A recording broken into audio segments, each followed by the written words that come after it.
Seterusnya kita ke Sarawak. Antara fokus hari ini kestabilan politik dan komitmen perkhidmatan awam negeri. Faktor penting memastikan kemajuan serta kemakmuran bumi Kenyalang. Untuk perinciannya kita langsung saja bersama Vanessa Mering. Silakan Vi. Ya, terima kasih Sahi. Pemimpin yang bersatu padu dan fokus membantu rakyat mampu menjadikan negara stabil. Premier Datuk Patinggi Tan Sri Abang Johari Tunopeng berkata, di Sarawak kestabilan politik menjadi faktor penting dalam pembangunan terutama untuk memacu pertumbuhan ekonomi dan menarik lebih banyak pelabur luar. You are not stable, then your economy will not be focused. And no inflow of fund, your ringgit will be weakened. And then ekonomi kita banyak import. Jadi ini menjejaskan pendapatan kita dan rakyat akan terjejas. Tetapi kalau negara Malaysia ini aman, kerajaannya stabil, confidence level tinggi, maka orang akan melabur ke Malaysia. Kerana kita ada resource. Beliau menyampaikan amanat tersebut semasa majlis interaksi dan kesyukuran atas pemasyuran Tan Sri Dr. Wan Junaidi Tuanku Jaafar sebagai Yang di-Pertua Dewan Negara di Kuching malam tadi. Tambah Datuk Patinggi Abang Johari, Sarawak mempunyai pelbagai sumber ekonomi antaranya hidrogen dan alga yang digunakan bagi menghasilkan bahan api penerbangan mampan SAF. Sumber-sumber tersebut mampu menambah pendapatan Sarawak dan hasilnya digunakan untuk melaksana pelbagai projek untuk rakyat seperti bekalan elektrik, jambatan dan jalan raya. Sementara itu, Tan Sri Dr. Wan Junaidi dalam ucapannya memberitahu beliau yakin Sarawak dalam keadaan yang baik di bawah pimpinan Datuk Patinggi Abang Johari. Beliau memberi komitmen untuk bersama-sama dengan Premier dalam mempertahankan kerajaan sedia ada seterusnya membangunkan Sarawak. Anggota Perkhidmatan Awam Negeri Sarawak perlu bergerak seiring dengan aspirasi Premier Datuk Patinggi Tan Sri Abang Johari Tunopeng yang mahu menjadikan Sarawak negeri maju dan makmur. Setiausaha Kerajaan Negeri Datuk Amar Haji Muhammad Abu Bakar Marzuki berkata, ke arah itu anggota Perkhidmatan Awam perlu sentiasa peka dan memperlengkapkan diri dengan idea dan inisiatif baharu yang diperkenalkan Premier. Anggota Perkhidmatan Awam hendaklah segulai sejalai atau bekerja sebagai satu pasukan dan tidak boleh ketinggalan dengan aspirasi Premier kerana anggota Perkhidmatan Awam menggalas tanggungjawab yang besar bagi memastikan apa yang digariskan oleh kepimpinan negeri dilaksanakan dengan jayanya. Tegasnya, ekonomi baru seperti hidrogen, alge, penyimpanan karbon dan sebagainya perlu dipelajari agar pelaksanaan ekonomi tersebut yang turut digariskan dalam strategi pembangunan pasca COVID-19 akan mendatangkan manfaat bukan sahaja kepada Sarawak malah rakyatnya. Datuk Amar Haji Muhammad Abu Bakar menyatakan demikian dalam amanat bersempena Hari Inovasi dan Integriti Tanah dan Survey HITS 2023 di Kuching. Dalam pada itu, beliau menegaskan kerajaan negeri sentiasa berusaha menyediakan kemudahan perkhidmatan yang terbaik bagi anggota perkhidmatan awam negeri.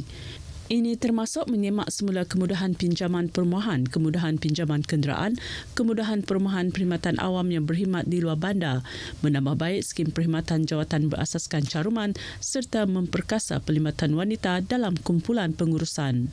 Sementara itu, Pengarah Jabatan Tanah dan Survey Datuk Abdullah Julahi dalam ucapannya menegaskan HITS merupakan platform untuk menyelesaikan pelbagai isu masalah dan cabaran di lapangan menerusi idea dan penyelesaian inovasi dan kreatif kaki tangan yang terlibat dalam kumpulan inovasi dan kreatif KIK. HITS tahun ini menyaksikan penyertaan 13 KIK. Selain majlis turut menghargai lebih 200 kaki tangan Jabatan Tanah dan Survey yang bersara dan menerima anugerah perkhidmatan cemerlang.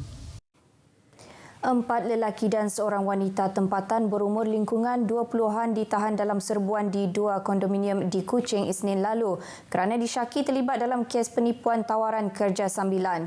Timbalan Pesuruhjaya Polis Sarawak Datuk Manca Atta pada sidang media di Kuching berkata hasil serbuan polis turut merampas pelbagai barangan. Jelasnya, antara barangan yang dirampas 45 keping kad bank, 21 telefon bimbit, 3 buah kenderaan, 3 set komputer dan 2 set wifi. Kesemua rampasan dianggap bernilai RM130,000. Hasil siasatan awal mendapati sindiket ini berfungsi sebagai calling center dengan menjalankan kegiatan pengawalan akaun bank dan buat pemindahan wang dari akaun bank mangsa penipuan. Kerja sambilan di YouTube, like and share ke akaun bank yang ditetapkan dalam satu grup Telegram. Menurut beliau, sindiket dipercayai mula aktif beroperasi sejak bulan lepas dan menyasarkan mangsa tempatan dan negara Indonesia. Kelima-lima suspek direman selama 4 hari bermula semalam untuk siasatan lanjut. Kes disiasat di bawah Seksyen 420 dan Seksyen 120B Kanun Keseksaan. Sementara itu, Datuk Manca dalam satu kenyataan yang dikeluarkan sebelumnya memberitahu polis sedang mengesan suspek yang merempuh kenderaan polis di Jalan Bau Krokong pagi semalam.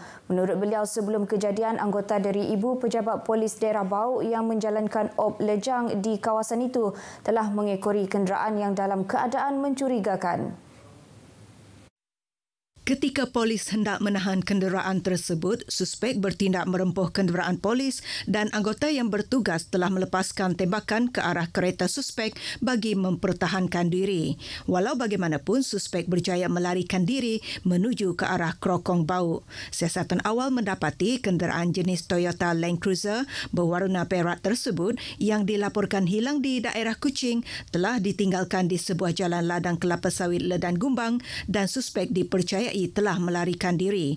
Pihak polis masih berusaha mengesan suspek berkenaan. Orang ramai yang mempunyai maklumat berkaitan kes tersebut diminta tampil menyalurkan maklumat kepada Pegawai Penyiasat Inspektor Chiu Cheshin di talian 017-986-2819. Kes disiasat mengikut Seksyen 307 Kanun Keseksaan.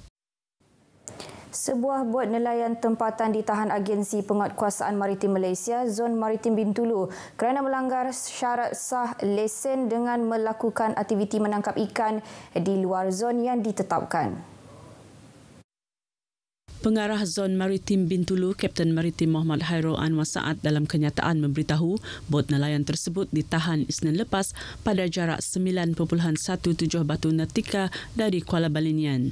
Hasil pemeriksaan mendapati syarat dalam buku lesen menetapkan kawasan yang dibenarkan untuk menangkap ikan adalah 12 batu nautika dari pantai.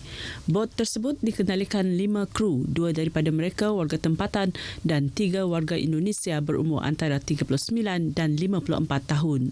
Maritim Malaysia turut menyita bot berkenaan bersama peralatan menangkap ikan jenis pukat tunda beserta 300 kg ikan campur.